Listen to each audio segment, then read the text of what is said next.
Saimum series ৬১ dragon ভয়ঙ্কর পর্ব ৩ Beijing president হাউসের ফরেন ভিআইপি গেস্ট রুম সকাল ৮টা। আহমদ মুসা কোরআন শরীফ পড়া শেষে শুয়ে রেস্ট নিচ্ছিল। একটা সামরিক হেলিকপ্টারে রাত ১টায় সে বেইজিং পৌঁছেছে। গোয়েন্দা চিফ উ ক্যাং এবং চিফ অফ প্রোটোকল মাদাম হুইজং তাকে প্রেসিডেন্ট প্রাসাদে স্বাগত জানায়। ফ্রেশ হয়ে তার কক্ষে এসে বসার পর আহমদ মুসা একটা ইনভেলপ পেল। তাতে প্রেসিডেন্টের একটা চিঠি ছিল। প্রেসিডেন্ট তাকে স্বাগত জানিয়ে সকাল ৮:৩০টায় নাস্তার দাওয়াত দিয়েছেন তার পারিবারিক টেবিলে এবং সকাল ৯টায় একটা ক্লোজ গেট টুগেদারে অংশ নেওয়ার আমন্ত্রণ জানিয়েছেন। আহমদ মুসা ৮:৩০টার প্রোগ্রামের জন্য প্রস্তুত হয়েই রেস্ট নিচ্ছেন। দরজায় নক হল। দরজার এই পিঠে সেট করা স্ক্রিনে দরজার ও প্রান্তে লিয়েন ও প্রেসিডেন্টের মেয়ে ফ্যান ফ্যাংকে দেখতে পেল। এসো তোমরা, শোয়া থেকে উঠে বলল আহমদ মুসা। ওরা ঘরের দরজা ঠেলে ঘরে ঢুকল। ঘরে ঢুকেই ওরা সালাম স্যার বলে হেসে উঠল। সালামের সাথে তো হাসির সম্পর্ক নেই, হাসছ যে তোমরা? উঠে দাঁড়াতে দাঁড়াতে বলল আহমদ মুসা। স্যার, পুরো সালামটা মুখস্থ করেছিলাম, কিন্তু দরজায় এসে ভুলে গেছি। আমাদের বিদ্যার দৌড় দেখে আমরা হাসছিলাম, বলল লিয়েন হুয়া। চেষ্টা করার জন্য ধন্যবাদ। এখন চলো ওপাশে বসি। সবাই এসে ড্রয়িং রুমে বসল। স্যার, আপনি রাত ১টায় এসেছেন। আমরা ভেবেছিলাম আরও দেরি হবে আসতে, তাই শুয়ে পড়তে হয়েছিল। সরি স্যার, আমরা আপনাকে স্বাগত জানাতে পারিনি, বলল লিয়েন হুয়া। রাত ১টার পরিবর্তে তোমাদের সালাম দিয়ে আমার দিন শুরু হলো। এটাই ভালো হলো না? আহমদ মুসা বলল। যুক্তিতেও সবসময় আপনিই জিতবেন, আমরা জানি, বলে একটু থেমেই লিয়েন হুয়া বলল, স্যার, আপনি কেমন ছিলেন? ভালো ছিলাম, আলহামদুলিল্লাহ। আল্লাহর অনুগ্রহ সবসময় আমার সাথে ছিল, বলল আহমদ মুসা। একটু গম্ভীর হল লিয়েন হুয়া, বলল, স্যার, মা ঝুদের ব্যাপারে আপনি কতটা এগিয়েছেন স্যার? পুলিশ এখনও পজড অবস্থায়। সবকিছুই আমার কাছে এখন পরিষ্কার। এখানে না এলে আজই উদ্ধার অভিযানে যাওয়ার কথা ছিল। এটা আমার এখনকার একমাত্র কাজ। চিন্তা করো না, কোথায় যেতে হবে, কোথায় যাব, এ বিষয়টাও আমার কাছে এখন অস্পষ্ট নয়। আহমদ মুসা বলল, ধন্যবাদ স্যার। স্যার, ওরা কি ভালো আছে আপনি কি মনে করেন? বলল লিয়েন হুয়া, ভেজা কণ্ঠ তার। আহমদ মুসা একবার তাকালো তার দিকে, বলল, আমি মনে করি ভালো আছে। তাদের কোনো অপরাধে তারা বন্দী হয়নি। তাদের বন্দী করা হয়েছে কোনো না কোনো স্বার্থসিদ্ধির জন্যে। অতএব তারা খুব মন্দ থাকার কথা নয়। ঈশ্বর মঙ্গল করুন, আপনার কথা ঠিক হোক, বলল লিয়েন হুয়া। স্যার, আমি শুনেছি আপনি গল্পের মহাকাব্য। আপনার সবচেয়ে স্মরণীয় গল্প কোনটা স্যার? বলল ফ্যান ফ্যাং। কার কাছে শুনলে আমি গল্পের মহাকাব্য? আমি তো স্টোরি টেলার নই, আহমদ মুসা বলল। আপনি স্টোরি টেলার হবেন কেন? আপনি নিজেই স্টোরি। আমি সেই গল্প শুনতে চাচ্ছি। সে তো আমার জীবনের মতোই লম্বা, বলব কি করে? আহমদ মুসা বলল। একটা দৃশ্য বলুন যা আপনার সবচেয়ে ভালো লাগে, বলল ফ্যান। ফ্যান আমার মাথায় এখন অন্য জিনিস কিলবিল করছে। আজ নয়, সুযোগ পেলে বলবো, আহমদ মুসা বলল।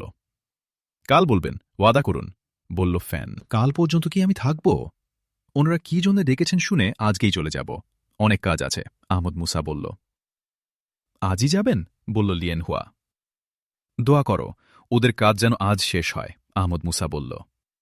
ফ্যানফাং হাতঘড়ির দিকে তাকিয়ে বলল, এখনই উঠতে হবে। বাবা হয়তো নাস্তার টেবিলে এসে গেছেন। তাহলে এজেন্ডা কি হবে স্যার, আজ যদি আপনি যান?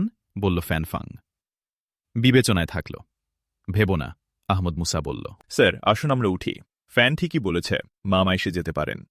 উঠে দাঁড়াল লিয়েন হুয়া। আমি বিবেচনায় থাকলাম। লিয়েন আপা কিন্তু ছাড়ত না। বলতে বলতে উঠে দাঁড়াল ফ্যান ফ্যাং। লিয়েনের চেয়ে তুমি ভালো, চলো, বলে আহমদ মুসাও উঠে দাঁড়াল।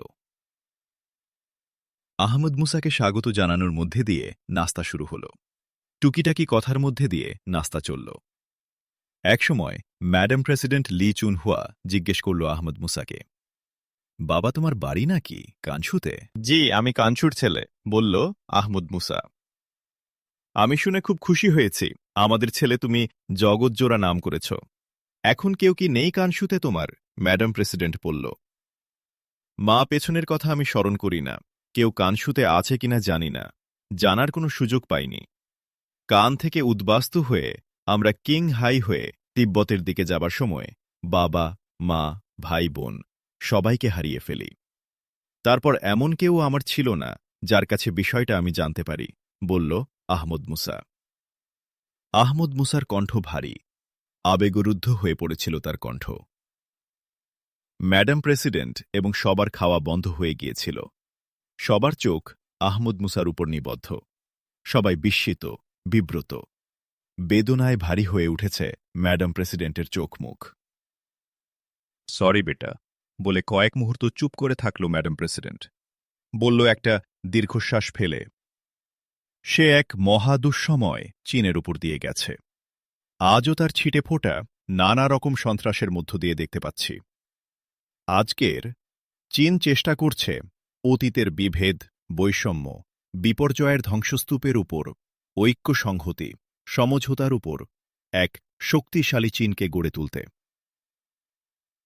বলে আবার একটু থামল ম্যাডাম প্রেসিডেন্ট।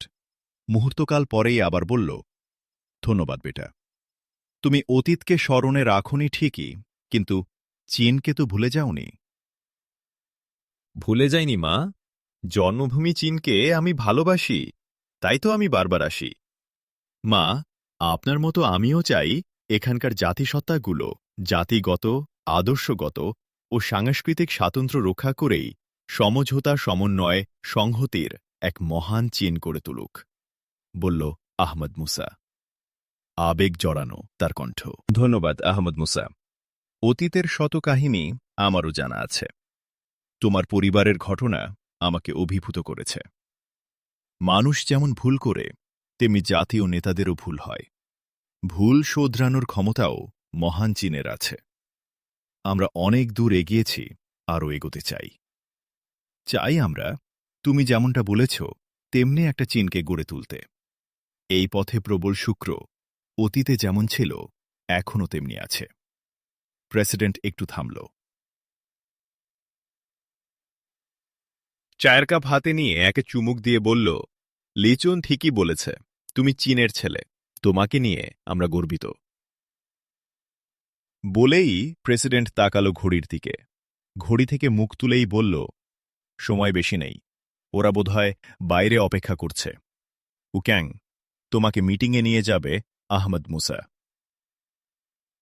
প্রেসিডেন্ট উঠতে যাচ্ছিল, ফ্যান ফ্যাং বলে উঠল, বাবা মা, তোমরা আমাদের বলনি কখনো যে স্যার চীনের ছেলে, কানসুর ছেলে?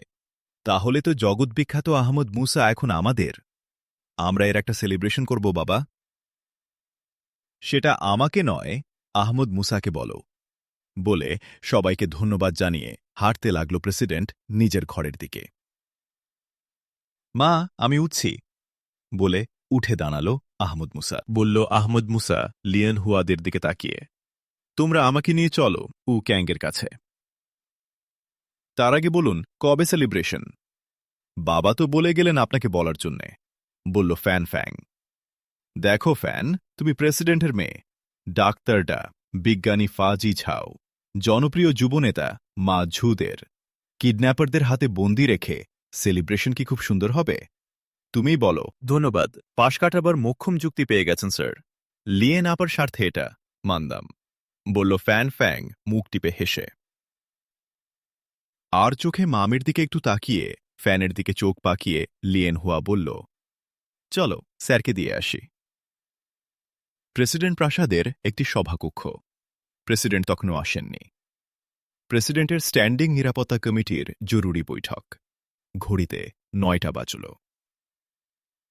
প্রেসিডেন্ট এসে ঢুকল সভাকক্ষে। একটা ওভাল মতো টেবিলের প্রেসিডেন্সিয়াল চেয়ারে এসে বসল প্রেসিডেন্ট। সবাই উঠে প্রেসিডেন্টকে স্বাগত জানাল। প্রেসিডেন্ট চাইলেন সকলের দিকে। অর্ধচন্দ্রাকারে সাজানো চেয়ারে বসেছে সবাই। ডান দিক থেকে প্রথম চেয়ারে বসেছে পিপলস কংগ্রেসের প্রধান হোয়াং হোয়া। দ্বিতীয় চেয়ার থেকে বসেছে সামরিক কমিশনের চেয়ারম্যান গোয়াং জেন, সশস্ত্র বাহিনীর প্রধান চি চেং, সেনাপ্রধান হং হু, সশস্ত্র বাহিনীর গোয়েন্দা প্রধান চাও চেন, চীনা কাউন্টার ইন্টেলিজেন্সের প্রধান ডাই ডিং জিয়াং, স্বরাষ্ট্রমন্ত্রী নিকোলাস লিয়াং। স্বরাষ্ট্রমন্ত্রীর পরের শেষ চেয়ারটিতে বসেছে আহমদ মুসা। প্রেসিডেন্ট কথা শুরু করল, বলল, ভদ্র মহোদয়গণ, মিস্টার আহমদ নামে যে সম্মানিত যুবকটির সন্ধান আমরা করছিলাম তাকে আমরা পেয়ে গেছি। তিনি আমাদের মিটিংয়ে হাজির।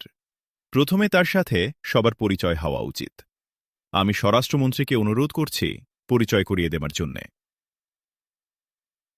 স্বরাষ্ট্রমন্ত্রী সবাইকে আহমদ মুসার সাথে পরিচয় করিয়ে দিল। আহমদ মুসার পরিচয় দিল মিস্টার আহমদ হিসাবে। স্বরাষ্ট্রমন্ত্রী নিকোলাস লিয়াং থামতেই প্রেসিডেন্ট বলল, মিস্টার আহমদের আরও কিছু পরিচয় আছে। এটা তার ছদ্মনাম। বিভিন্ন অসুবিধা এড়ানো এবং কাজের সুবিধার জন্যে নিজের পরিচয় আড়ালে রেখেছেন। সেটা তিনি আমাদের জানিয়েছেন এবং অনুরোধ করেছেন তার পরিচয় আমাদের কয়েকজনের মধ্যে সীমাবদ্ধ রাখতে। প্রেসিডেন্ট একটু থামল, তাকালো আহমদ মুসার দিকে, বলল, জনাব, পরিচয় কি আপনি বলবেন না আমি বলবো? এক্সকিউজ মি এক্সেলেন্সি, আমি আমাকে এমন কেউ মনে করি না যে এক্সেলেন্সি আমাকে পরিচয় করিয়ে দেবেন। বলে থামল একটু আহমদ মুসা। মুহূর্তকাল পরেই আবার বলল, আমি আহমদ মুসা। একটা কাজে আমি চীনে এসেছি। আমার আশা নিয়ে সমস্যা এড়ানোর জন্যেই আমি ছদ্মনাম নিয়েছি। নাম শুনেই চমকে উঠল counter intelligence chief Daiding Jiang এবং সেনা গোয়েন্দা প্রধান চাও চেন। তারা বিস্ময় বিস্ফারিত চোখে তাকাল আহমদ মুসার দিকে। তাদের মুখে কোনো কথা নেই। কোন আহমদ মুসা? সম্প্রতি মার্কিন যুক্তরাষ্ট্রে গোপন অস্ত্র নিয়ে যে সংকট হয়েছিল তাতে ভূমিকা পালন করেছিলেন যিনি, সেই আহমদ মুসা, বলল সশস্ত্র বাহিনীর প্রধান চি চেং। হ্যাঁ, দুনিয়া কাঁপানো ওই ঘটনা, তার সাথে একজন আহমদ মুসার বিষয় আমি গোয়েন্দা রিপোর্টে পড়েছি, শুনেছি। পিপলস কংগ্রেসের সভাপতি ওয়াং হোয়া বলল। হ্যাঁ, ইনিই তিনি। তার নাম শোনার সঙ্গে সঙ্গেই আমাদের ফাইল ফটোতে দেখা চেহারা আমার চোখে ভেসে উঠেছে। এক্সেলেন্সি, জনাব আহমদ মুসা শুধু মার্কিন যুক্তরাষ্ট্রের সাম্প্রতিক অস্ত্র সংকটে নয়, এর আগেও জায়নিসদের বিরাট ষড়যন্ত্র থেকে মুক্ত হতে মার্কিন যুক্তরাষ্ট্রকে সহযোগিতা করেন, বলল counter intelligence chief Daiding Jiang. Jiang থামতেই কথা বলে উঠল সেনা গোয়েন্দা প্রধান চাও চেন। বলল, আমরা অনেকেই জানি রাশিয়ায় সম্রাজ্ঞী ক্যাথারিনকে আহমদ মুসাই ষড়যন্ত্রকারীদের হাত থেকে উদ্ধার করেছিলেন এবং সম্রাজ্ঞী হিসাবে প্রতিষ্ঠার ক্ষেত্রে গুরুত্বপূর্ণ ভূমিকা পালন করেছিলেন। চাও চেনের পরেই কথা বলল সেনাপ্রধান হং হু। সে আহমদ মুসাকে স্বাগত জানিয়ে বলল, পৃথিবীর দেশ মহাদেশ জুড়ে আপনার যে কাজ, তার হিসাব বোধহয় আপনি জানেন না জনাব আহমদ মুসা। ধন্যবাদ স্যার, আমি চেষ্টা করি সব সময় সামনে তাকাতে, বলল আহমদ মুসা। একটু থেমেই আবার বলে উঠল সে, এক্সেলেন্সেস, আমি যতটুকুই যা করেছি তা আমার পরিকল্পনার ফল নয়, আল্লাহই করিয়েছেন আমাকে দিয়ে। যেমন চীনে আসার পথে প্লেন কিডন্যাপকে কেন্দ্র করে কিছু ঘটনার সাথে আমি জড়িয়ে পড়েছি। ধন্যবাদ আহমদ মুসা, আপনাকে স্বাগত জানাচ্ছি প্লেন কিডন্যাপের ঘটনার সাথে। মিস্টার আহমদ মুসা জড়িয়ে পড়ায় আমাদের উপকার হয়েছে। এখন আপনার পরিচয় পেয়ে আমি মহাখুশি। আমার মনে হচ্ছে আমরা যে সংকটে পড়েছি, যে সংকট আমাদের মাথা ব্যথার কারণ হয়ে দাঁড়িয়েছে, সেই সংকটের মধ্যে ঈশ্বরই আপনাকে নিয়ে এসেছেন, বলল চীনের সামরিক কমিশনের প্রধান প্রবীণ রাজনীতিক গুয়াং জেন। প্রেসিডেন্ট সবাইকে ধন্যবাদ জানিয়ে বলল, আহমদ মুসার আর একটি পরিচয় আছে, সে আমাদের চীনের সন্তান।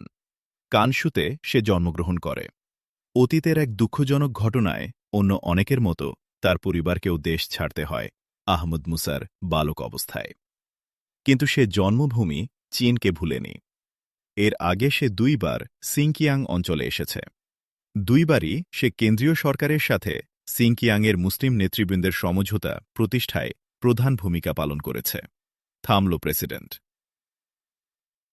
প্রেসিডেন্টের কথা শেষ হবার সাথে সাথে টেবিলের ওপাশের 7 জনের সকলেই ধীর লয়ে হাততালি দিয়ে আনন্দ প্রকাশ করল এবং স্বাগত জানাল আহমদ মুসাকে। ধন্যবাদ এক্সেলেন্সিস, চীনের মানুষ হিসাবে আমি গর্বিত, বলল আহমদ মুসা। ধন্যবাদ জনাব আহমদ মুসা, বলে প্রেসিডেন্ট সবার দিকে তাকিয়ে বলল, মিটিংয়ের কাজ আমরা শুরু করতে পারি। ইয়েস এক্সেলেন্সি, বলে উঠল সবাই। শুধু একটা প্রশ্ন, আহমদ মুসা বলেছেন ছদ্মনাম নিয়ে একটা কাজে তিনি চীনে এসেছেন। সে কাজটা কি? বলল সামরিক কমিশনের চেয়ারম্যান গুয়াং জেন। ধন্যবাদ এক্সেলেন্সি। উইঘুরের একটি ছেলে আহমদ ইয়াং আমার স্নেহভাজন ছোট ভাইয়ের মতো। সে কিছুদিন আগে কিডন্যাপ হয়েছে। পুলিশি সাহায্য নিয়েও তার পরিবার তার হদিশ করতে পারেনি। তারা বিষয়টা আমাকেও জানায়।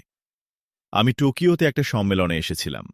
সেখান থেকে আমি এসেছি আহমদ ইয়াং ও তার পরিবারের খোঁজ খবর নিতে। আহমদ মুসা বলল, ঈশ্বরকে ধন্যবাদ, আপনি কিডন্যাপের খোঁজ খবর নিতে এসে একেবারে কিডন্যাপের মধ্যে পড়ে গেছেন। তবে আমরা খুশি, আপনার সাহায্য পাওয়া সহজ হয়েছে, বলল গুয়াংজেন। ধন্যবাদ জননেতা গুয়াংজেন, আপনি ঠিকই বলেছেন। জনাব আহমদ মুসার কাজ ও আমাদের কাজ একই ধরনের, হতে পারে একই কাজ। অতএব বিষয়টা আমাদের জন্যে আনন্দের। বলে প্রেসিডেন্ট একটু থেমেই তাকাল স্বরাষ্ট্রমন্ত্রী নিকোলাস লিয়াংয়ের দিকে। বলল, মিস্টার লিয়াং, শুরু করুন। ধন্যবাদ এক্সেলেন্সি। সবাই আপনারা জানেন আমরা আহমদ মুসাকে খুঁজছিলাম, কারণ সাম্প্রতিক কিছু কিডন্যাপের বিষয় আমাদের জন্য সমস্যা হয়ে দাঁড়িয়েছে এবং এই কিডন্যাপকারীদের সাথে জনাব আহমদ মুসার সংঘর্ষ হয়েছে একাধিকবার। বেশ কিছু কিডন্যাপকারী মারাও পড়েছে তার হাতে। সুতরাং কিডন্যাপকারীদের জানা এবং তাদের ব্যাপারে কিছু অভিজ্ঞতা আহমদ মুসার হয়েছে। এই বিষয়ে আমরা তার কাছে জানতে চাই এবং এই সন্ত্রাসের মোকাবিলায় আমরা তার সাহায্যও চাই। এই উদ্দেশ্যে আমরা জনাব আহমদ মুসাকে অনুরোধ করেছি আসার জন্যে। তিনি অনুগ্রহ করে এসেছেন। আমরা তাকে স্বাগত জানাচ্ছি। একটু থামল স্বরাষ্ট্রমন্ত্রী, সঙ্গে সঙ্গেই আবার শুরু করল। এ পর্যন্ত ৬ জন মর্যাদাবান নাগরিক ষড়যন্ত্রকারীদের হাতে কিডন্যাপ হয়েছেন। বুঝতে পারা যাচ্ছে তারা সংঘবদ্ধ শক্তিশালী কোনো সন্ত্রাসী গ্রুপ। কিন্তু আমরা তাদের উদ্দেশ্য, পরিচয়, পরিকল্পনা সম্পর্কে কিছুই জানতে পারিনি। এ ব্যাপারে আমরা জনাব আহমদ মুসার সহযোগিতা প্রত্যাশা করি। আহমদ মুসা নিবিষ্ট মনে কথা শুনছিল। একটু সোজা হয়ে বসল আহমদ মুসা। মুসা বলল, আমি যে তাদের ব্যাপারে খুব বেশি জানি তা নয়, তবে কিছু জেনেছি, বলে একটু থেমেই আবার শুরু করল। এক্সিলেন্সিস, প্রথমে তাদের পরিচয়ের কথা বলি। ওই দল বা গ্রুপের প্রতিটি সদস্য তাদের পরিচয়। জ্ঞাপক একটা প্রতীক চিহ্ন ব্যবহার করে। বর্তমান চীনা ভাষার পূর্বসূরি, যা এখন অবলুপ্ত, হানজু ভাষার প্রথম বর্ণ তাদের সেই প্রতীক চিহ্ন। ইয়েলো নদীর লোয়ার অববাহিকায় একসময় বসবাসকারী হুয়াজিয়া সম্প্রদায়ের ভাষা ছিল এটা।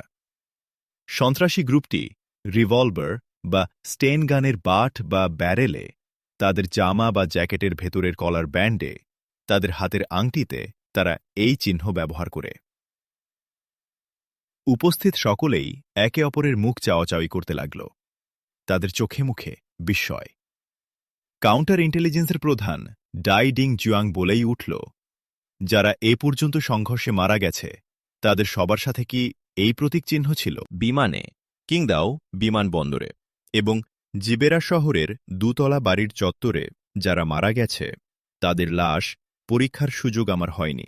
কিন্তু জিবেরা শহরের একটা ডুপ্লেক্সে যে সন্ত্রাসীরা মারা যায় এবং ম্যাডাম লিয়েন হুয়াকে কিডন্যাপ করার চেষ্টাকারী লোকরা ও পুলিশের পরিচয়ে যারা এসেছিল তাকে কিডন্যাপ করতে, তারা সহ গতকাল সন্ধ্যায় হিংশান পাহাড়ের উইঘুরদের উদ্বাস্তু বসতিতে যারা মারা গেছে তাদের শার্টের কলার, স্টেনগানে আমি এই প্রতীক চিহ্ন দেখেছি।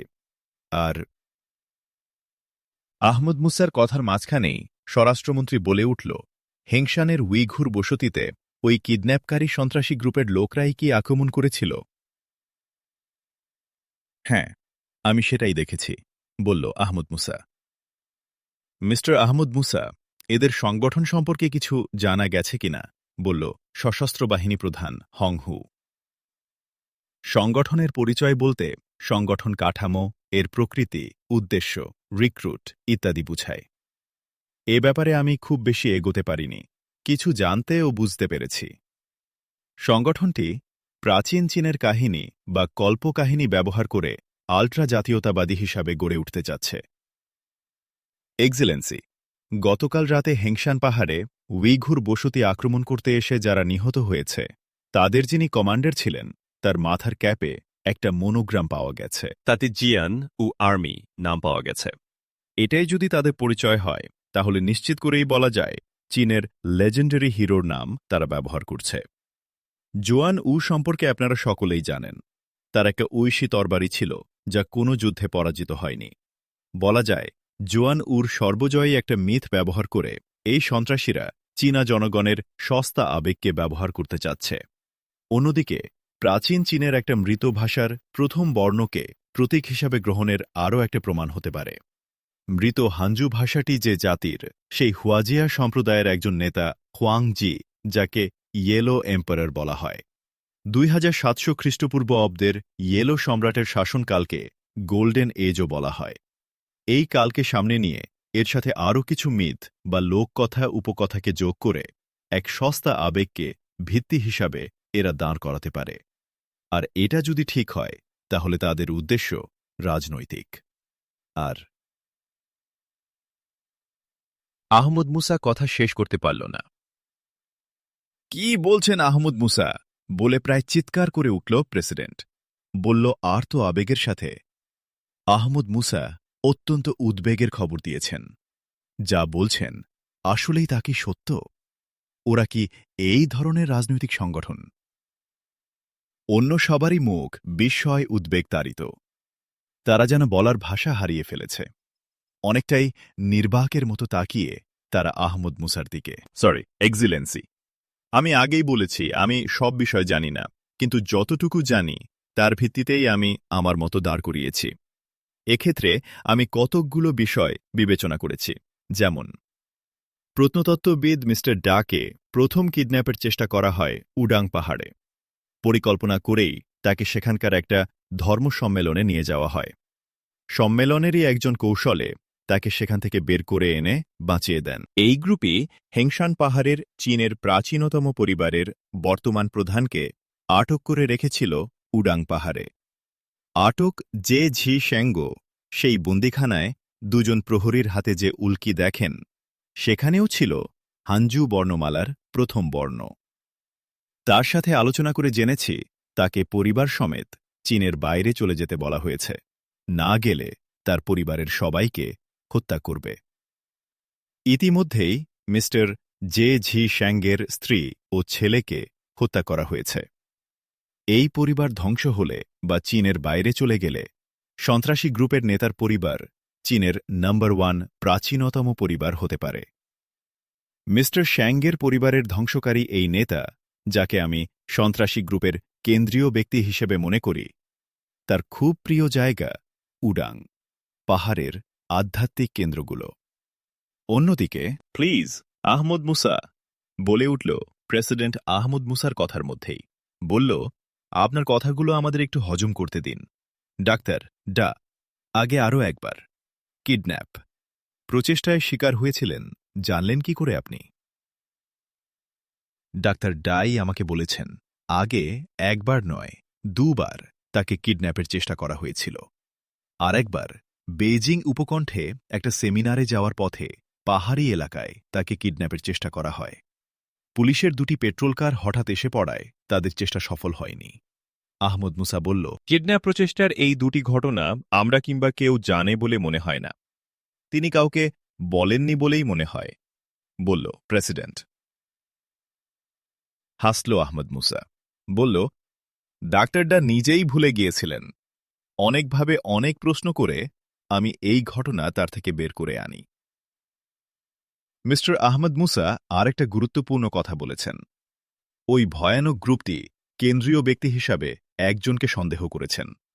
খুব গুরুত্বপূর্ণ বিষয় এটা। কে সেই ব্যক্তিত্ব? বলল, সশস্ত্র বাহিনীর গোয়েন্দা প্রধান। এক্সিলেন্সি, এটা আমার প্রাথমিক সন্দেহ। তথ্যপ্রমাণ সহ আমি আরও নিশ্চিত না হলে তার নাম বলতে চাই না। তিনি অত্যন্ত সম্মানী ব্যক্তিত্ব।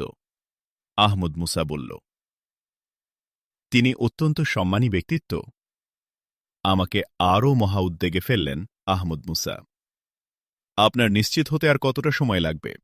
বলল সামরিক কমিশনের চেয়ারম্যান এবং দেশের সবচেয়ে প্রবীণ রাজনীতিক মিস্টার গোয়াংজেন। খুব বেশি সময় নাও লাগতে পারে। যারা কিডন্যাপ হয়েছেন তাদের দু-একজন উদ্ধার হওয়া পর্যন্ত আমি অপেক্ষা করব, আহমদ মুসা বলল। কিন্তু সেটা তো অনিশ্চিত। তাদের উদ্ধারই তো মূল। উদ্ধার হবার আগে তাদের অনেক কিছুই জানতে হবে, বলল স্বরাষ্ট্রমন্ত্রী। আমি অনুসন্ধানের জন্য কিছু স্থানকে চিহ্নিত করেছি। আমার বিশ্বাস আমি হতাশ হব না, আহমদ মুসা বলল। আরেকটা কথা মিস্টার আহমদ মুসা, হেংশান পাহাড়ের জেজি শ্যাং পরিবারকে ধ্বংস করে যিনি নাম্বার 1 প্রাচীনতম পরিবার হতে চাচ্ছেন, সেই ব্যক্তি এবং আমরা কিডন্যাপকারী সন্ত্রাসী গ্রুপের যে নেতাকে খুঁজছি, তারা তাহলে কি একই লোক, বলল সেনা গোয়েন্দা প্রধান। আমি তাই মনে করি এক্সেলেন্সি, কারণ এদেরও প্রতীক চিহ্ন হানজু বর্ণমালার সেই প্রথম বর্ণ। এছাড়া আরও কিছু বিষয়কে প্রমাণ হিসাবে ধরে নেওয়া যায়, আহমদ মুসা বলল। তাহলে আপনার কথা ঠিক মিস্টার আহমদ মুসা। এই সন্ত্রাসী গ্রুপ ও গ্রুপের নেতা অসম্ভব উচ্চাভিলাষী এবং এ ধরনের উচ্চাভিলাষের বড় রাজনৈতিক অ্যাম্বিশন থাকে, বলল সামরিক কমিশনের চেয়ারম্যান গোয়াংজেন। ধন্যবাদ আহমদ মুসা। ঈশ্বরকে অসংখ্য ধন্যবাদ। আপনি অনেক দূর এগিয়েছেন। আপনি সন্ত্রাসী ওই ভয়াবহ গ্রুপকে অনেকখানি জানার মধ্যে নিয়ে এসেছেন। এটা আমাদের দেশ ও জাতির জন্য বড় একটা সুখবর। জীবনের ঝুঁকি নিয়েই আপনি কাজ করছেন। কৃতজ্ঞ আমরা আপনার প্রতি। কিন্তু আহমদ মুসা গ্রুপটা যে রাজনৈতিক উদ্দেশ্য নিয়ে অগ্রসর হচ্ছে, এ ব্যাপারে আপনি আর কোন কোন বিষয়কে বিবেচনা করছেন, বলল প্রেসিডেন্ট। তার কণ্ঠ উদ্বেগে জড়িত। হ্যাঁ, এ বিষয়টা খুবই গুরুত্বপূর্ণ, প্রায় একই সাথে বলে উঠল সামরিক কমিশনের চেয়ারম্যান গোয়াংজেন এবং পিপলস কংগ্রেসের সভাপতি হুয়াং হুয়া। এক্সেলেন্সিজ, গ্রুপটি 3টি ফ্রন্টে কাজ করছে। তার একটি হল দেশের মধ্যে তাদের সাপোর্ট বেজ প্রসারিত করা এবং তাদের আলট্রা ধর্মীয় জাতীয়তাবাদী চিন্তার বিরোধী হতে পারে তাদের নির্মূল বা দুর্বল করা। আমার মনে হচ্ছে গ্রুপটি পুলিশ ও সেনাবাহিনীর মধ্যে তাদের প্রভাব বাড়াচ্ছে। হেংশান পাহাড় ও জিবেরা শহরে গ্রুপটির তৎপরতাকে পুলিশ সহযোগিতা কিংবা প্রশ্রয় দিয়েছে। কিংদাও বিমানবন্দরে ডাক্তার ডাকে কিডন্যাপ করার কাজকে নিরাপদ করার জন্যে সেখানে উপস্থিত সেনা অফিসাররা, কিছু সেনা অফিসার গ্রুপটিকে সহযোগিতা করেছে। আমি যখন ডাক্তার ডার কিডন্যাপকারী গাড়িকে অনুসরণ করে বেরিয়ে আসি, তখন সে গাড়ির সাথে আমার গাড়ির দূরত্ব বেশি ছিল না। আমি কিডন্যাপকারীদের ধরে ফেলার আশা করছিলাম, কিন্তু বিমানবন্দরের সেনা ইউনিট আমার গাড়ি আটকে দেয়। আমি তাদের জরুরি অবস্থার কথা বলি। তারা বলে, ও গাড়িতে ডাক্তার ডা নেই। এই সময় একজন ঊর্ধ্বতন সেনা অফিসার এলেন। তিনিও একই কথা বললেন। আমি বললাম, আপনারা গাড়ির সিলিংয়ের দিকে তাকিয়েছিলেন কিনা? তারা জবাব দেয়নি। অবশেষে আমাকে ছেড়ে দেয়। আমি বলি যে এখন আমি কি করব? গাড়িটা দৃষ্টিসীমার বাইরে চলে গেছে। তখন তারা বলে যে আমরা গাড়িটাকে মনিটর করছি। গাড়িটা সোজা জিবেরার দিকে এগোচ্ছে। গাড়িটা যদি গুরুত্বপূর্ণ না হয়, তাহলে তারা মনিটর করছিল কেন গাড়িটাকে? দ্বিতীয় বিষয় হল, তারা অর্থভাণ্ডার গড়ে তোলার চেষ্টায় আছে। প্রত্নতত্ত্ববিদ ডাক্তার ডা নিষিদ্ধ নগরী খননের বিস্তারিত মানচিত্র নির্মাতা চাও জিয়াংকে কিডন্যাপ করা হয়েছে কুবলাই খান ও পরবর্তী সম্রাটের গোপন ধনভাণ্ডার উদ্ধারের লোভেই। ধনভাণ্ডারগুলো উদ্ধারের সংকেত তাদের কাছে পাওয়া যাবে, এ আশাতেই তাদের অপহরণ করা হয়েছে। তৃতীয় বিবেচনার বিষয়টি হল বিজ্ঞানী ফাজি ঝাওকে অপহরণ। তিনি যুগান্তকারী এক অস্ত্রের আবিষ্কার করতে যাচ্ছেন, যা আণবিক বোমা থেকে শুরু করে সব অস্ত্রকে জড়পিণ্ডে পরিণত করতে পারে। আবার চাইলে ওই এক অস্ত্রের মাধ্যমেই সব অস্ত্রের পরমাণুকে ডিসইন্টিগ্রেট করতে পারে, যার ফলে অস্ত্র আর অস্ত্র থাকে না। তাকে কিডন্যাপ করার একটাই অর্থ যে তারা অজেয় হওয়ার মতো শক্তি অর্জন করতে চায়। থামল আহমদ মুসা। সবাই নীরব। সবার মুখ বিস্ময় ও উদ্বেগে পীড়িত। নীরবতা ভাঙল প্রেসিডেন্ট। বলল, ধন্যবাদ মিস্টার আহমদ মুসা। আমরা যা আশা করেছিলাম তার চেয়ে বেশি আপনি অগ্রসর হয়েছেন। সত্যি, গ্রুপটির অর্থভাণ্ডার গড়ে তোলা, অজয় হওয়ার মতো শক্তি অর্জন করা এবং রাজনৈতিক প্রভাব বিস্তার করার লক্ষ্যেই কাজ করছে। মা ঝু সুলতান এবং ইরকিন আহমেদ ওয়াংদের অপহরণ করা হয়েছে ধর্মীয় জাতিগোষ্ঠীর মধ্যে বিরোধ তীব্রতর করার জন্যে। হান ও হান পুলিশদের দিয়ে উইঘুরদের উপর নানা রকম অত্যাচার নিপীড়ন করা হচ্ছে, সেটাও ওই গ্রুপটিরই ষড়যন্ত্র। এই তো কয়েকদিন আগে কানসুর ডান হোয়াংয়ে যে ঘটনা ঘটল তা একজন পুলিশ অফিসারের কীর্তি। এখন মনে হচ্ছে এই পুলিশ অফিসারের সাথে ওই গোপন গ্রুপের সম্পর্ক ছিল। পুলিশ অফিসারকে আটক করা হয়েছিল, কিন্তু হাজতেই তাকে মেরে ফেলা হয়েছে। নিশ্চয় পুলিশ অফিসারটির কাছ থেকে ওই গ্রুপটির গোপন তথ্য ফাঁস রোধ করার জন্যই এটা করা হয়েছে। প্রেসিডেন্ট একটু থামল, সবার দিকে তাকালো, বলল, ভদ্র মহোদয়গণ, সব আপনারা শুনেছেন। গোপন গ্রুপটি যে এক জঘন্য ষড়যন্ত্র নিয়ে সামনে এগোচ্ছে তা পরিষ্কার হয়েছে। এখন বলুন, আহমদ মুসাকে আমাদের আর কি বলার আছে? এক্সেলেন্সি, আহমদ মুসা নিজের থেকে যে কাজ করছেন সেটা আমাদেরই কাজ। আমরা তাকে ধন্যবাদ দিচ্ছি। আমরা কৃতজ্ঞতার প্রতি। আমরা তার সামনের পরিকল্পনা সম্পর্কে জানতে চাই। আমরা একসাথে কাজ করতে পারি কিনা এসব ব্যাপারেও আমরা তার কাছ থেকে জানতে চাই, বলল সশস্ত্র বাহিনীর প্রধান চি চেং। সঙ্গে সঙ্গেই কয়েকজন বলে উঠল, এটা আমাদেরও কথা।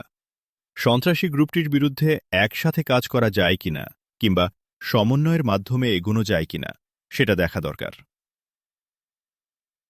এক্সেলেন্সি, যারা কিডন্যাপ হয়েছেন তাদের উদ্ধারের কাজ আমি শুরু করতে চাই। এই কাজ গোপনে এবং এককভাবে করাই সুবিধাজনক। সবকিছু সরকার জানতে পেরেছে। এটা ওরা জানতে পারলে যারা কিডন্যাপ হয়েছেন তাদের জীবন বিপন্ন হতে পারে। সুতরাং সরকার যতটুকু এগোবেন সেটাও গোপনে হতে হবে। সরকার ওদের সম্পর্কে কিছুই জানতে পারেনি এমন ভাব বজায় রাখতে হবে, বলল আহমদ মুসা। ধন্যবাদ জনাব আহমদ মুসা, ঠিক বলেছেন। তবে গোপন ও একক অভিযান হলেও উভয় পক্ষের কাজের একটা সমন্বয় সহযোগিতার প্রয়োজন আছে কিনা, সেনা গোয়েন্দা প্রধান বলল। কাজের মধ্যে সমন্বয় ও সহযোগিতা অবশ্যই থাকতে হবে। প্রয়োজন হলে পুলিশ ও অন্যদের সহযোগিতা পাব এ ব্যবস্থা থাকা দরকার।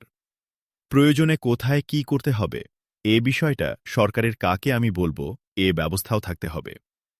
মাঝে মাঝে মতবিনিময়ের জন্য আমরা বুঝতে পারি, তারও ব্যবস্থা থাকা উচিত, বলল আহমদ মুসা। জনাব আহমদ মুসা একটা প্রস্তাব রেখেছেন, এ নিয়ে আলোচনা হতে পারে। বলুন আপনাদের মতো, প্রেসিডেন্ট বলল। জনাব আহমদ মুসা ভালো কথা বলেছেন। এভাবে কাজ শুরু হতে পারে। আমার মনে হয় স্বরাষ্ট্রমন্ত্রী, সেনা গোয়েন্দা প্রধান ও কাউন্টার ইন্টেলিজেন্স প্রধান এই তিনজনকে নিয়ে একটা কমিটি হতে পারে। প্রয়োজন হলে আহমদ মুসা কমিটির সদস্যদের সাথে যোগাযোগ করবেন এবং বসার দরকার হলে বসবেন, বলল সামরিক কমিশনের চেয়ারম্যান গুয়াংজেন। হ্যাঁ, এটা হতে পারে এক্সেলেন্সি। তাছাড়া আহমদ মুসা যাতে প্রয়োজনে পুলিশ, সেনা, সরকারি কর্মচারীদের সহযোগিতা পান, এজন্যে উপযুক্ত একটা আইডি আহমদ মুসার কাছে থাকতে পারে, বলল কাউন্টার ইন্টেলিজেন্স প্রধান। আহমদ মুসা এবার বলুন, প্রেসিডেন্ট বলল। ধন্যবাদ এক্সেলেন্সি, ধন্যবাদ সকলকে।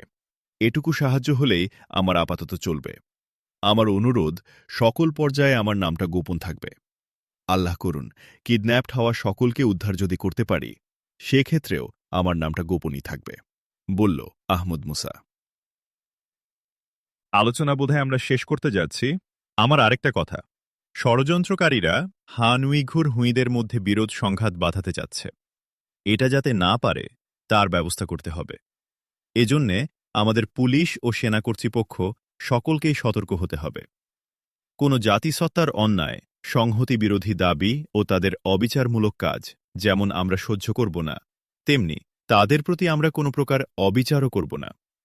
অবিচার যদি কিছু হয়ে থাকে তাহলে তার ক্ষতিপূরণ আমাদের করতে হবে, বলল সামরিক কমিশনের প্রধান।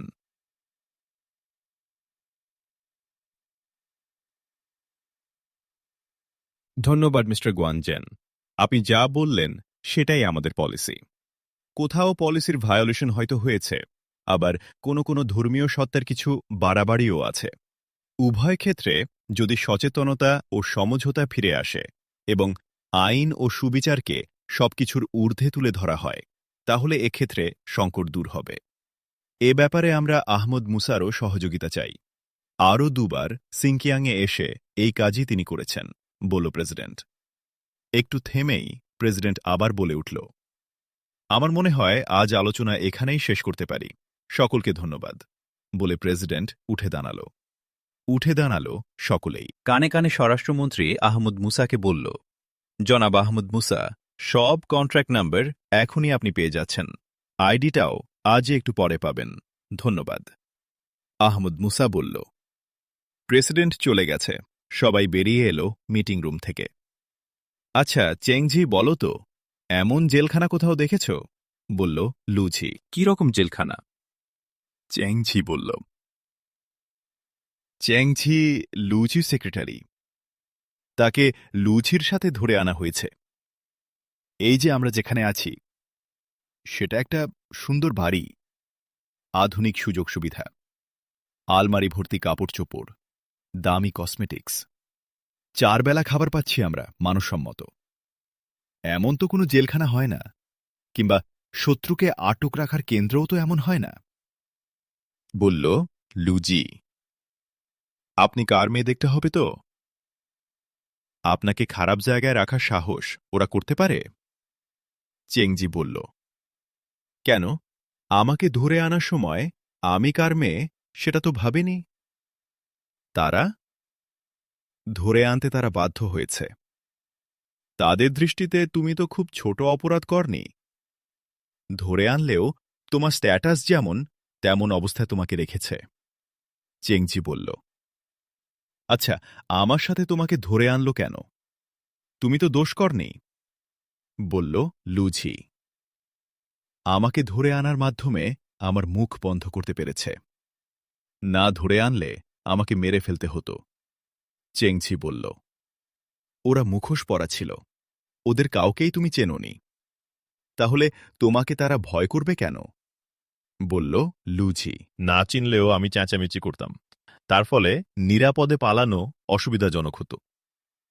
ওদের আশা আমাদের গেটম্যানদের অবশ্যই নজরে পড়েছে। ফিরে আসার সময়ও তারা কেউ বের হয়নি। অতএব চেঁচামেচিতে কি খারাপটা তাদের হতো?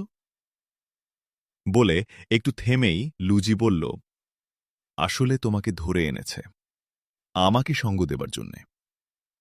একাকী একটা বাড়িতে একটা মেয়েকে রাখা খুবই খারাপ। এটা ওরা চায়নি। কেন চায়নি? বরং এমনটা ওরা তো চাওয়ারই কথা ছিল।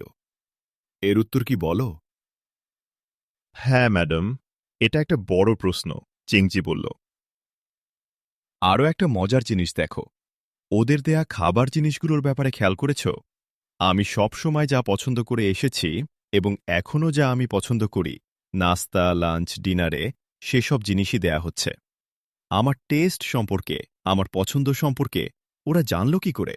বলল লুঝি। ভাবছে চেংচি। তার চোখে মুখে বিস্ময়ের চিহ্ন।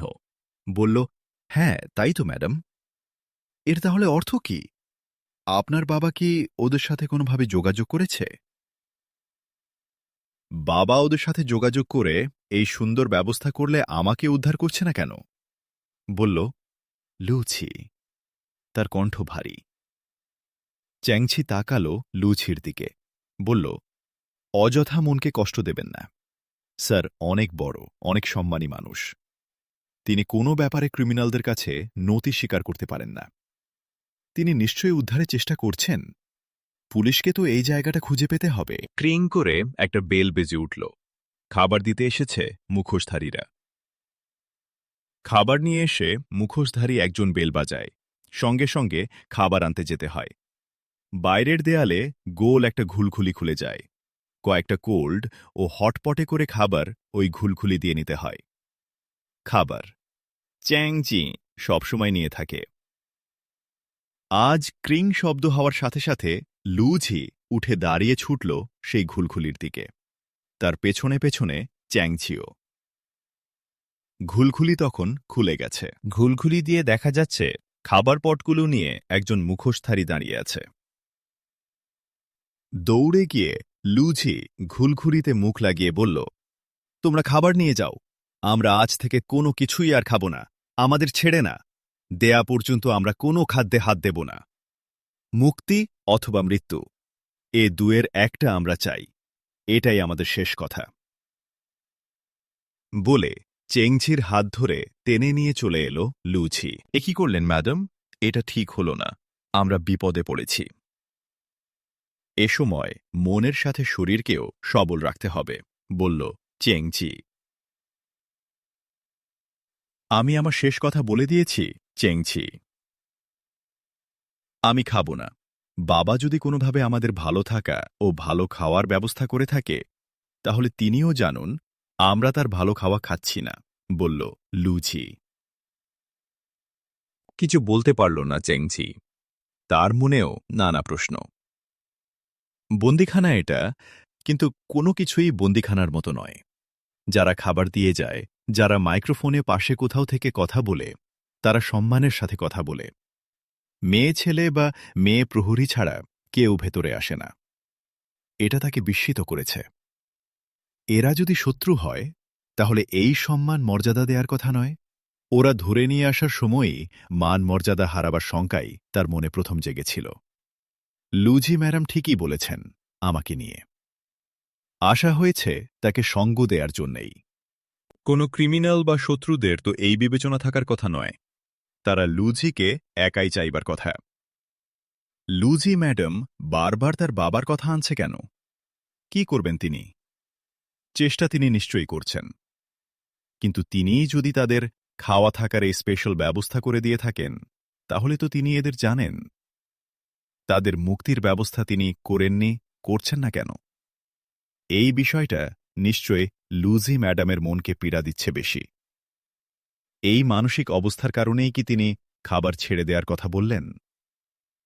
এরপর কি হবে? লুঝি ম্যাডাম যে জেদিমে, কি ঘটছে সামনে? শঙ্কায় ভরে গেল চেংজির মন। চেংজি, বলো তো, এ জায়গাটা কোথায়?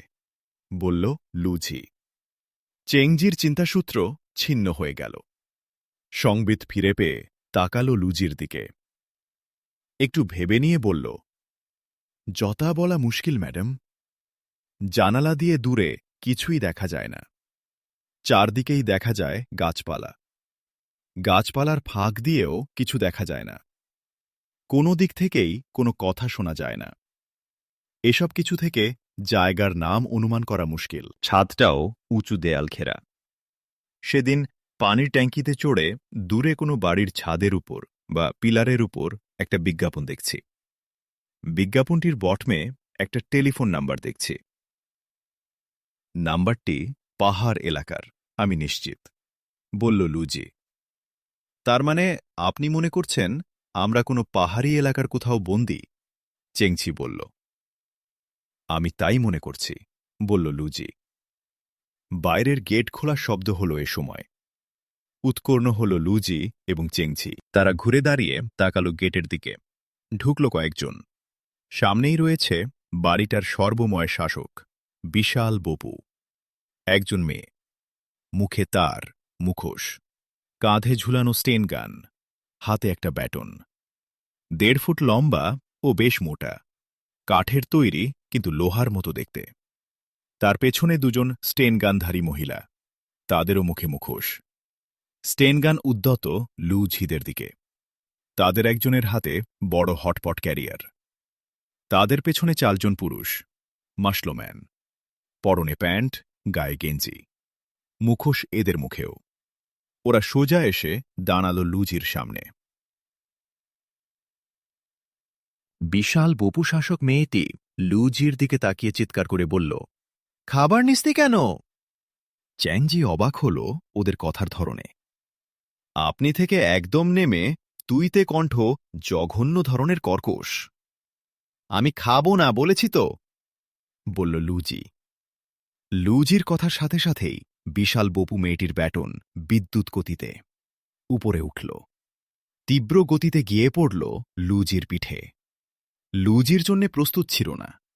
আকস্মিক আঘাতে আহ বলে চিৎকার করে উঠল লুজি। ব্যাটন চালাবার সাথে সাথে চিৎকার করে বলে উঠল বিশাল বপু মেয়েটি, এটা তোর বাড়ি নয়। এখানকার যে আইন, যে হুকুম, তা অক্ষরে অক্ষরে মানতে হবে।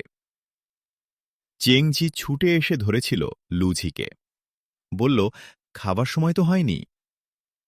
কথার কথা বলেছে, এজন্যে আপনারা তার গায়ে হাত তুললেন? চেংজি থামতেই লুঝি চিৎকার করে বলে উঠল, আমি বলেছি আমি খাব না, আমাকে ওরা মেরে ফেলুকো। আবার ব্যাটন তুলেছিল বিশাল বপু মেয়েটি। চেংছি হাত তুলে বাধা দিয়ে লুঝিকে আড়াল করে তার সামনে গিয়ে দাঁড়াল। আঘাতটা এলো লুঝির বদলে, তা আঘাত করল চেংঝিকে।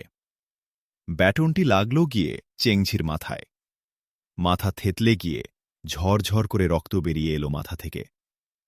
সেদিকে কোনো ভ্রুক্ষেপ না করে বিশাল বপু মহিলাটি বলল পেছনে তাকিয়ে, শিংচিয়া, হটপট ক্যারিয়ার ওদের সামনে রাখো। স্ট্যানগান ঘাড়ে ঝুলিয়ে হটপট ক্যারিয়ারটি লুজিদের সামনে রাখল। লুজি তখন তার রুমাল দিয়ে চেংচির মাথার আহত জায়গাটা চেপে ধরেছিল। বলল সে বিশাল বপু মেয়েটির দিকে তাকিয়ে, তোমরা মেরে ফেলতে পারো, মেরে ফেলো, সেটাই চাই। নিয়ে যাও খাবার। মরতে চাও? মরা সহজ। মরতে দেব না তোর দেহকে, মারব তোর মনকে, তোর মর্যাদা সম্মানকে, যা নিয়ে এত অহংকার। সময় দিলাম 1 ঘন্টা। 1 ঘন্টা পরে আমি ফিরব। যদি দেখি খাবার খাসনি, তাহলে তোর খাটে শুয়ে তোকে বাঁধব, তারপর এই 4 জন পশুকে তোর ঘরে ঢুকিয়ে দেব। না খাওয়া পর্যন্ত প্রতিদিন তোরে শাস্তি চলবে।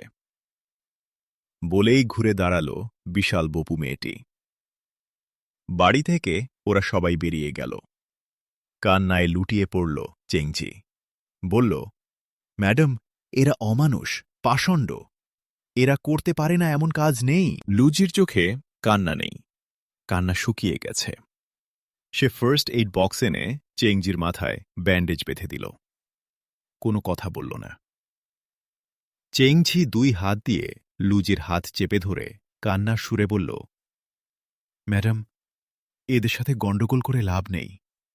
আমাদের ধৈর্য ধরতে হবে, আমাদের অপেক্ষা করতে হবে।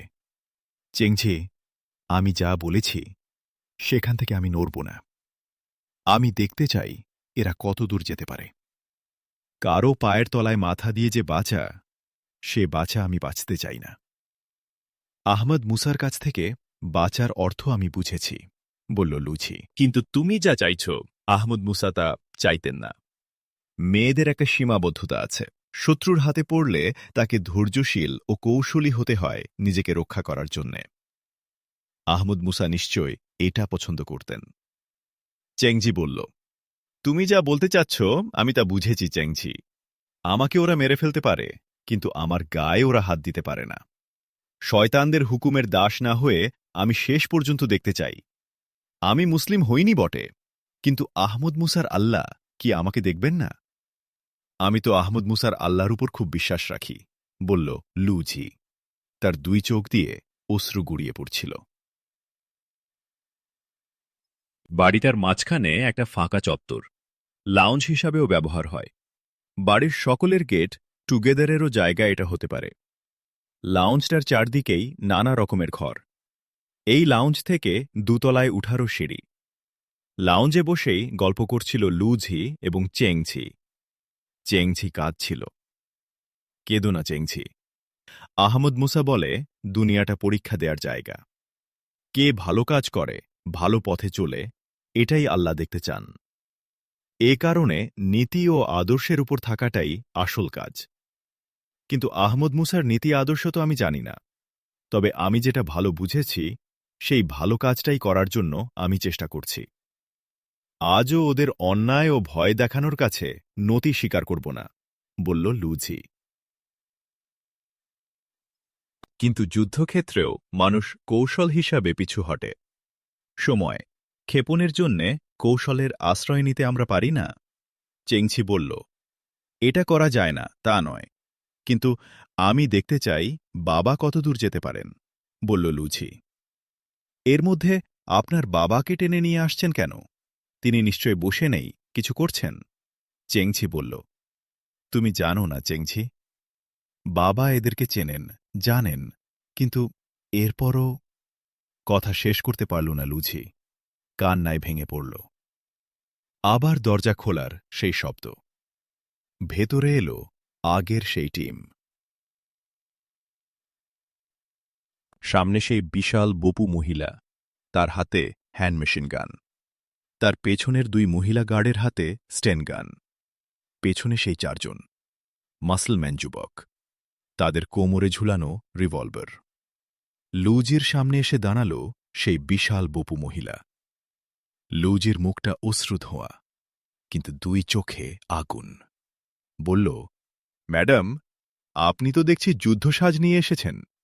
কার বিরুদ্ধে যুদ্ধ করবেন? আমি একা, তাও আবার নিরস্ত্র। চ্যাংঝি আমার সেক্রেটারি, সে আমাদের বিরোধের মধ্যে নেই। বলেই লুজি তাকাল চ্যাংজির দিকে, বলল, চ্যাংজি, তুমি উপরে তোমার রুমে যাও।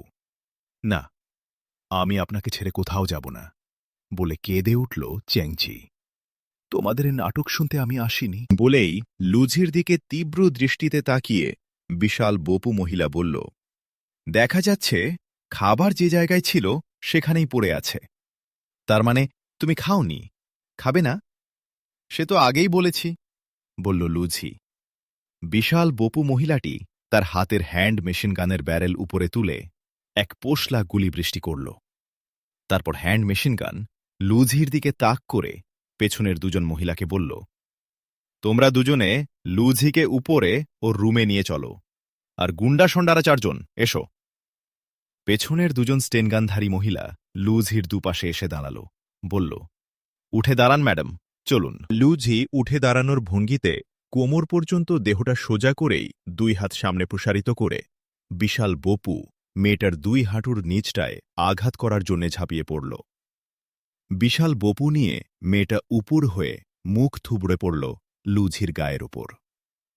পড়ে গিয়েই লুঝি মেয়েটাকে উল্টে দিয়ে তার হ্যান্ড মেশিন গানটা নিয়ে উঠে দাঁড়িয়েই একটা জাম্প দিয়ে দেহটা শূন্যে তুলে 2 পায়ের জোড়া আঘাত ছুঁড়ে দিল মেয়েটার কণ্ঠনালীর উপর, এবং শরীরটা সোজা হবার আগেই পরপর 2 পায়ের হাতুড়ির মতো 2 আঘাত ছুঁড়ে দিল তাকে ধরতে আসা 2 মেয়ের মাথায়।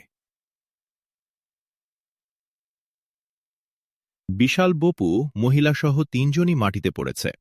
লুজি হ্যান্ড মেশিন গান এবার ওদের দিকে তাক করে এক পোশলা গুলিবৃষ্টি করে বলল, তোদের মতো জঘন্য মানুষের বাঁচার অধিকার নেই পৃথিবীতে।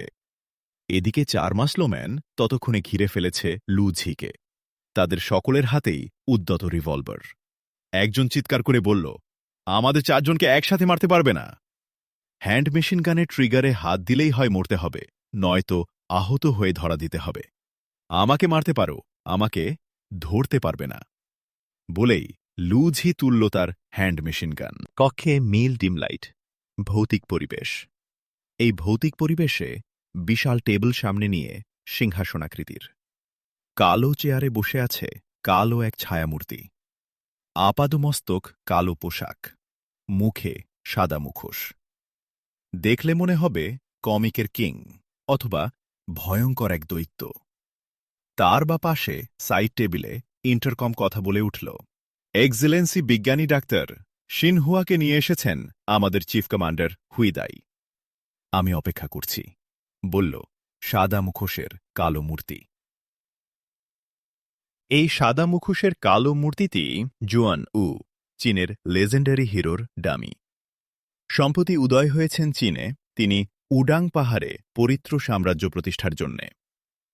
উডাং সিংয়ের 2000 মন্দির ও প্রাসাদে সজ্জিত 70 কিলোমিটার বিস্তৃত পবিত্র উডাং সাম্রাজ্য হবে চীনের হৃদয়।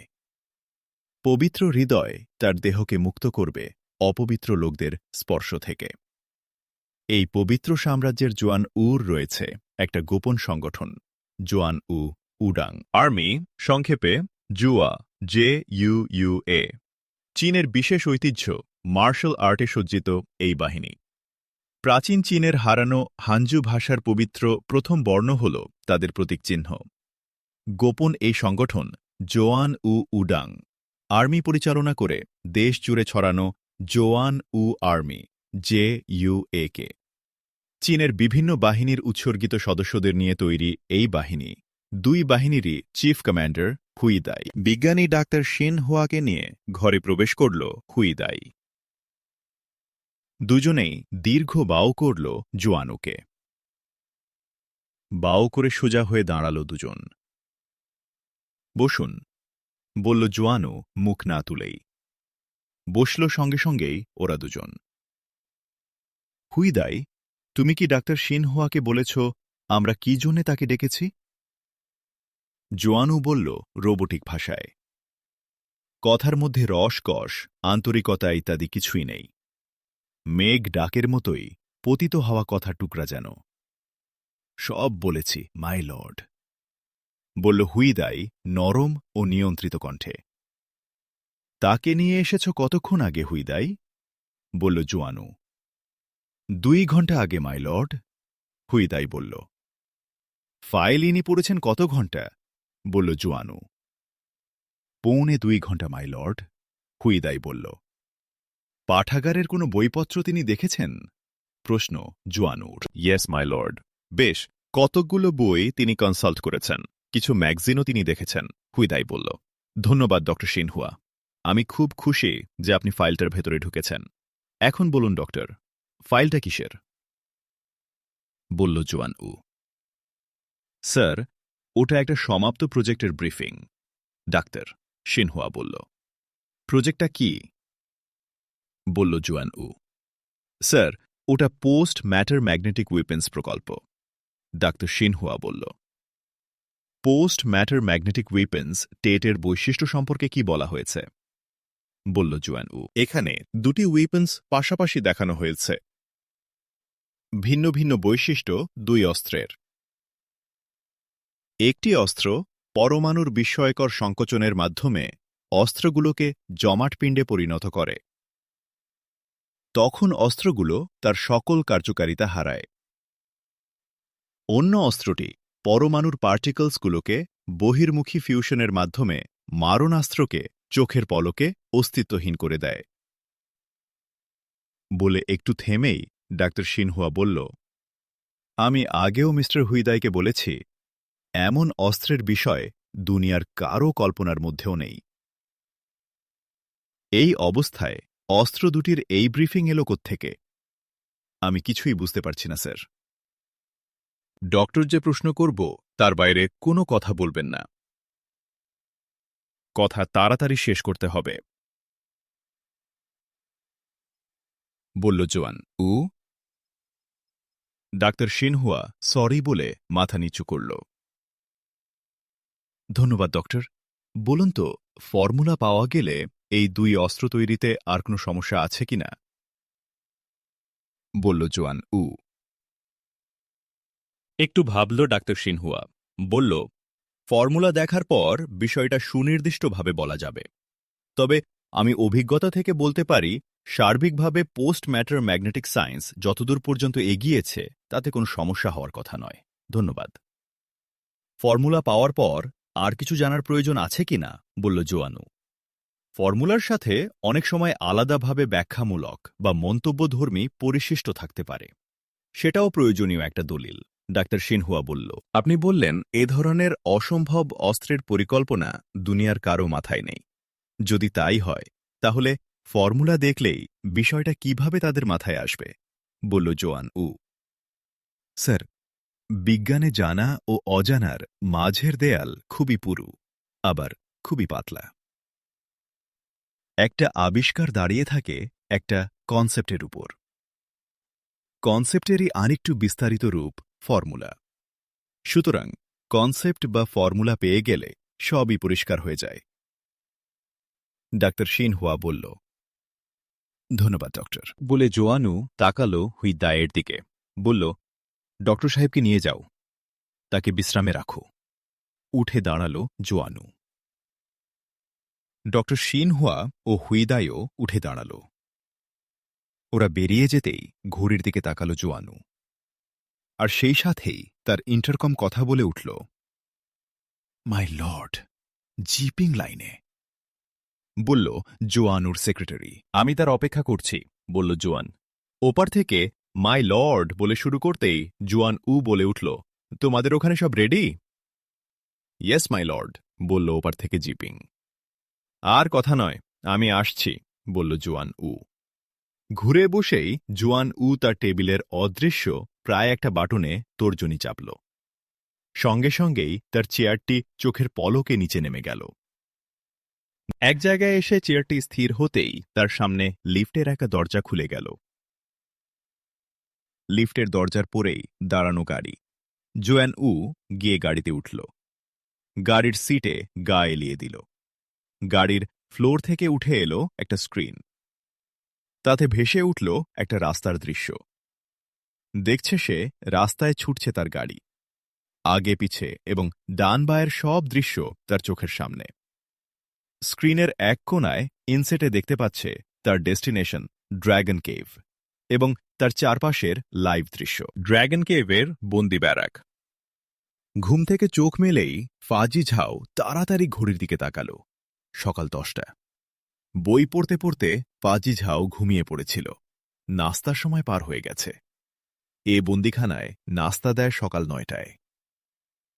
ফাজি ঝাও অপহৃত হবার পর থেকেই সে এই কক্ষেই রয়েছে। কক্ষটি জেলখানার বড় সেলের মতোই। প্রথম শ্রেণীর বন্দীরা যে সুবিধা পায় সে সুবিধা এখানেও। জেলখানার মতোই এখানে সারিবদ্ধ সেল। একটা চতুর ঘিরে সেলগুলোর সারি। সেলগুলোর বাসিন্দারা একে অপরকে দেখতে পায় কিন্তু কথা বলতে পারে না। সিসি ক্যামেরায় সবসময় মনিটর করে বন্দীদের গতিবিধি। ফাজি ঝাও উঠে বসল। তার চোখ গেল পাশের সেলে। অনেকটা ভূত দেখার মতোই চমকে উঠল সে। পাশের সেলে তার ছোট ভাই মাঝু সুলতান তার দিকে তাকিয়ে সেলের শিক ধরে দাঁড়িয়ে আছে। ফাজি ঝাও উঠল এবং ছুটে গেল, গিয়ে দাঁড়াল সেলের শিক ধরে। দুজনের পাশাপাশি সেলের মাঝখান দিয়ে 6-7 ফুটের মতো একটা প্যাসেজ, প্রহরীদের যাতায়াতের জন্যে। শিক ধরে দাঁড়িয়ে ফাজি ঝাও বলল, সুলতান, তোমাকে ওরা ধরে নিয়ে এসেছে? কবে? কিভাবে? কেন? সেলের বন্দীদের যে কথা বলা নিষেধ তা ভুলে গেল ফাজি ঝাও। আপা, তোমাকে যখন অপহরণ করা হয় সেই রাতেই আমাকে ধরে নিয়ে আসে আমার হলের রুম থেকে। মা ঝু সুলতান বলল, তোমাকে কেন ধরেছে? আমাকে কেন ধরেছে জানো কিছু তুমি? বলল ফাজি ঝাও। না আপা, কিছুই জানতে পারিনি। তবে এরা বড় কোনো গ্রুপ, কোনো বড় লক্ষ্যে কাজ করছে। মা ঝু সুলতান বলল। এ সময় উপর থেকে একটা বড় কণ্ঠ ধ্বনিত হল, মা ঝু সুলতান, ফাজি ঝাও, আপনারা সেলের বন্দী। বন্দীদের পারস্পরিক কথা বলা কঠোরভাবে নিষিদ্ধ, কিন্তু আমাদের মহান লর্ড আপনাদের 2 ভাই বোনের জন্যে এই নিষেধাজ্ঞা তুলে নিচ্ছেন। কথা কয়টি বলেই থেমে গেল কণ্ঠ। এই মহান লর্ডকে মা ঝু সুলতান জানো? বলল ফাজি ঝাও। না, জানি না আপা। এরা যেমন কথা বলতেও দেয় না তেমনি বলেও। মাত্র গতকাল সেল চেক করতে আসা এক ঊর্ধ্বতন কেউ একটা মারাত্মক খবর দিল। বলল, লিয়েন হুয়া আমাদের হাত ফসকে বেরিয়ে গেছে। তা না হলে পাশের সেলেই তাকে দেখতে পেতে। শয়তান আহমদ মুসা আমাদের হাত থেকে তাকে উদ্ধার করেছে। আমাদের অনেক লোককে হত্যা করেছে এই শয়তান। বলল মা ঝু সুলতান। হ্যাঁ, তোমার কাছে নাম শুনেছি লিয়েন হুয়ার। সে তো প্রেসিডেন্টের ভাগ্নি এবং একজন ছাত্র যুবনেত্রী। তাকে কিডন্যাপ করল কেন? বলল ফাজি ঝাও। তার কণ্ঠে বিস্ময়। আবার উপর থেকে যান্ত্রিক কণ্ঠ ভেসে এলো, বিস্ময় শেষ করে ফেলবেন না ম্যাডাম, সামনে আরও বড় বড় বিস্ময় ও বেদনা আছে। ডাক্তার ডা এবং সহকারী চাও জিয়াংকেও তুলে এনেছি। চেয়ে দেখুন, সেলে অনেকেই আছেন। থামল কণ্ঠটি। ফাজি ঝাও এবং মা ঝু সুলতান দুজনেরই চোখে মুখে বিস্ময়। মুখ চুপসে গেছে তাদের। ডাক্তার ডাকে তারা চেনে। দেশের সর্বশ্রেষ্ঠ এবং সর্বজনশ্রদ্ধেয় একজন প্রত্নতত্ত্ববিদ। নিভেজাল, নির্বিরোধ এক মানুষ। তাকে অপহরণ করা হয়েছে কেন? তোমাকে এ কয়দিন কোথায় রেখেছিল? জিজ্ঞেস করল ফাজি ঝাও মা ঝু সুলতানকে। ওপাশে আরও সেল আছে, সেখানে আরও বন্দী আছে। সেখানে ছিলাম, মা ঝু বলল। তোমাকে আবার এখানে আনলো কেন? ভালোই হলো, কথা বলা তো যাবে, বলল ফাজি ঝাও। ম্যাডাম, এখানে বন্দীদের প্রয়োজনে কিছু করা হয় না, যা করা হয় মহান লর্ডের প্রয়োজনে। খাইয়ে বাঁচিয়ে রাখা হয় সেটাও আমাদের প্রয়োজনে। মাঝু সুলতানকে তার বোনের পাশে আনা হয়েছে, সেটা মহান লর্ডের প্রয়োজনেই। কিছুক্ষণের মধ্যেই আমাদের মহান লর্ড আসবেন। উপর থেকে সেই যান্ত্রিক কণ্ঠ আবার বলে উঠল। ফাজি ঝাও এবং মাঝু সুলতান দুজনের চোখে মুখে উদ্বেগের ছায়া নেমে এলো। শুকনো কণ্ঠে মাজু সুলতান বলল, আপা, ডাক্তারটা দেখছি তোমাদের এখানেই বন্দী আছেন। উইঘুরদের বিখ্যাত নেতা ইরকিন আহমদ ওয়াংকেও দেখছি এখানে বন্দী করে রাখা হয়েছে। হ্যাঁ মাঝু সুলতান, নেতার মতোই তোমার দৃষ্টি। তুমি সবার কথাই ভাবছ। এখন ভাবছ, করে আরও জানবে। আমরা লুকোচুরি করে কিছু করি না, যা করি প্রকাশ্যে করি, প্রকাশ্যে বলি। কি জন্যে ওদের আনা হয়েছে সবই জানতে পারবে। থামল উপর থেকে আসা আকাশ পানির মতো যান্ত্রিক কণ্ঠটি।